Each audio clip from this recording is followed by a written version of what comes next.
Hello dear students, you are most welcome to your channel CSE master. आज के video lecture में first come first serve के examples को हम discuss करेंगे। फर्स्ट कम फर्स्ट सर्व को हमने पढ़ रखा है पहले। आपको पता होगा कि first come first serve algorithm में जो प्रोसेसेस पहले रेडी क्यू में अराइव होते हैं वो पहले CPU में एग्जीक्यूट होते हैं और ये फीफो के पैटर्न को फॉलो करता है, मतलब फर्स्ट इन फर्स्ट आउट को फॉलो करता है। ठीक है, तो फर्स्ट कम फर्स्ट सर्व जो है ये नॉन प्रिमिटिव होता है। इसके एग्जाम्पल्स को हम समझते हैं। इसको ध्यान से समझने की ज़रूरत इसलिए है क्योंकि एग्जामिनेशन में क्वेश्चंस पूछे जाते हैं फर्स्ट कम फर्स्ट सर्व पे। ठीक है, आपको गैंट चैट बनाने को दिया जा सकता है या फिर average waiting time, turn around time etcetera पूछा जा सकता है एग्जामिनेशन में। तो चलिए हम एक एग्जाम्पल को देखते हैं और ये बहुत इंपॉर्टेंट एग्जाम्पल है। ये खास करके एग्जाम्पल विद सेम डेटा बहुत सारे एग्जाम में बहुत बार पूछा जा चुका है। सबसे पहले हमारे पास 5 प्रोसेसेस दिए गए हैं, P1, P2, P3, P4 and P5। पांचों प्रोसेसेस के अपने अपने बर्स्ट टाइम हैं और अपने अपने अराइवल टाइम है। ओके, और केवल इस डेटा पे हमें इस चार्ट का एक गैंट चार्ट बनाना है और एवरेज वेटिंग टाइम पता करना है।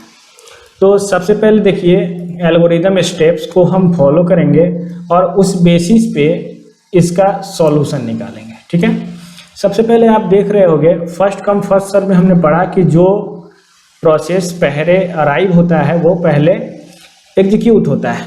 तो जो P4 है, 4 प्रोसेस, उसका अराइवल टाइम 0 है, मतलब 0 सेकेंड पे वो रेडी क्यू में अराइव हो जाता है और इसका एग्जीक्यूशन टाइम 3 है। तो P4 का अराइवल टाइम 0 है, सबसे पहले वो अराइव हो रहा है, उसके बाद P3 अराइव हो रहा है, उसके बाद P1 अराइव हो रहा है, उसके बाद P5, then finally P2 arrive हो रहा है। तो सबसे पहले P4 CPU के अंदर जाएगा। एट t = 0 हमने P4 को CPU में डाल दिया।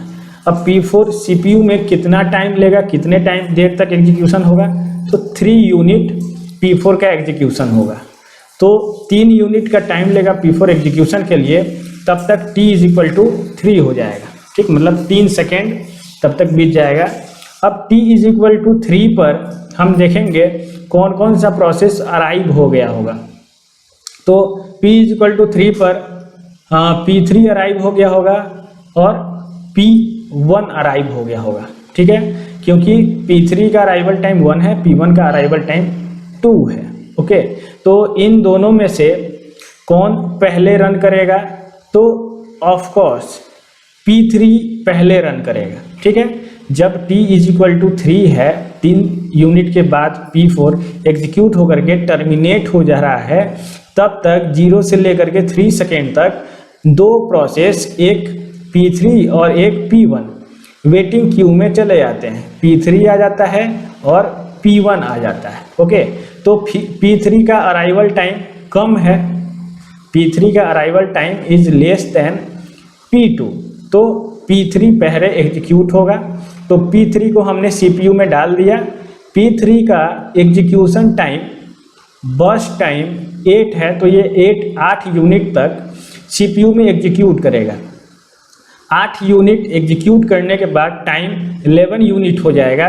3 + 8 11 यूनिट हो जाएगा और 11 यूनिट तक 11 सेकेंड तक process number 5 and process number 2 भी अराइव हो जाएंगे। कहाँ पर, वेटिंग लिस्ट में। ठीक है, तो हमारे पास P3 का एग्जीक्यूशन हो गया है, P5 एंड P2 अराइव हो गए हैं। ठीक है, 11 सेकेंड तक ये सभी प्रोसेस तो अराइव हो जाएंगे क्योंकि इनका अराइवल टाइम जो है उस टाइम में वो अराइव हो जाएंगे, लेकिन वो एग्जीक्यूट नहीं होंगे, वो वेटिंग लिस्ट में होंगे या फिर वेटिंग स्टेट में होंगे।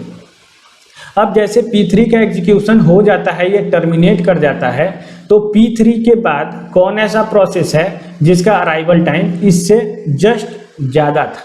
ठीक है, मतलब कि थर्ड मिनिमम। तो P1 प्रोसेस जो है इसका अराइवल टाइम आप देख सकते हो 2 है। ठीक है, हमारे पास वेट लिस्ट में P1 प्रोसेस है, P5 प्रोसेस है और P2 प्रोसेस है। इन तीनों में से P1 प्रोसेस का अराइवल टाइम सबसे कम है, मिनिमम है, इसलिए P1 प्रोसेस CPU को अलॉट हो जाएगा और P1 प्रोसेस CPU में कब तक रहेगा, तो इसका जो बर्स्ट टाइम है उतने टाइम तक रहेगा, मतलब 6 unit time P1 process CPU में लेगा।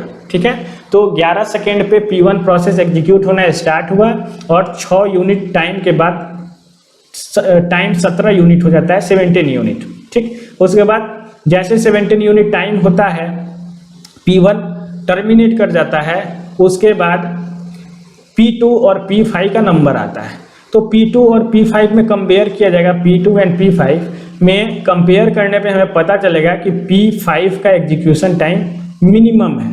ठीक है, तो P5 को CPU अलॉट हो जाएगा, P5 CPU में जाएगा और चूंकि P5 का जो बर्स्ट टाइम है वो 4 यूनिट का है, तो 4 यूनिट तक ये एग्जीक्यूट होगा CPU में।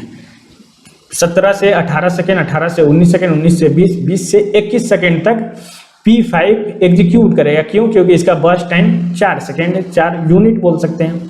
तो जब P5 एग्जीक्यूट हो जाएगा तब P = 21 हो जाएगा, क्योंकि 17 यूनिट पे P5 अराइव हुआ था, 4 यूनिट वो एग्जीक्यूट हुआ, तो उसके बाद टाइम 21 यूनिट हो जाता है। अब 21 यूनिट पे केवल एक ही प्रोसेस है P2 अराइव होगा और P2 को CPU अलॉट होगा। चूंकि P2 का बर्स्ट टाइम 2 यूनिट ही है, तो P2 2 यूनिट एग्जीक्यूट होगा और T = 23 पर ये टर्मिनेट हो जाएगा। ठीक है, तो इस तरह से प्रोसेस CPU में एग्जीक्यूट होगा। First come first serve algorithm process को CPU अलोकेट करेगा, या फिर हम कह सकते हैं रिसोर्स को एलोकेट करेगा। यहाँ हमने जो आपको बताया वो स्टेप हमने लिखा है, इस स्टेप को आप देख सकते हो या फिर इसका स्क्रीनशॉट ले सकते हो। जो स्टेप्स इसमें लिखे हुए हैं उन्हीं स्टेप्स को मैंने डिस्क्राइब किया है। अब इतना जानने के बाद हमने जो गैंट चार्ट बनाना था, वो गैंट चार्ट ये है, इसे हम लोग गैंट चार्ट कहते हैं। प्रोसेस का शेड्यूलिंग का चार्ट जो है गैंट चार्ट कहलाता है। ये हो गया हमारे क्वेश्चन के फर्स्ट पार्ट का आंसर। सेकेंड पार्ट में हमें कहा गया है कि एवरेज वेटिंग टाइम पता कीजिए। तो हमें पता है एवरेज वेटिंग टाइम क्या होता है। तो एवरेज वेटिंग टाइम उस टाइम को कहते हैं जितने टाइम के लिए कोई प्रोसेस CPU के लिए इंतजार करता है। मतलब कि CPU में प्रोसेस कब गया, ठीक, स्टार्ट टाइम, और प्रोसेस अराइव कब हुआ था रेडी क्यू में। ठीक है ना, सपोज करो अराइव हुआ, जैसे अराइव हुआ T = समथिंग पे और ये एग्जीक्यूट होता है T = समथिंग पे। ठीक है, सपोज करो P3 अराइव हुआ, अराइवल टाइम P3 का यहाँ पर आप देख सकते हो, एक मिनट, ये जो है कोई नहीं, P2 का अराइवल टाइम आप देख सकते हो 5 है, ठीक, लेकिन इसको CPU कब अलॉट हुआ है, T = 21 पे।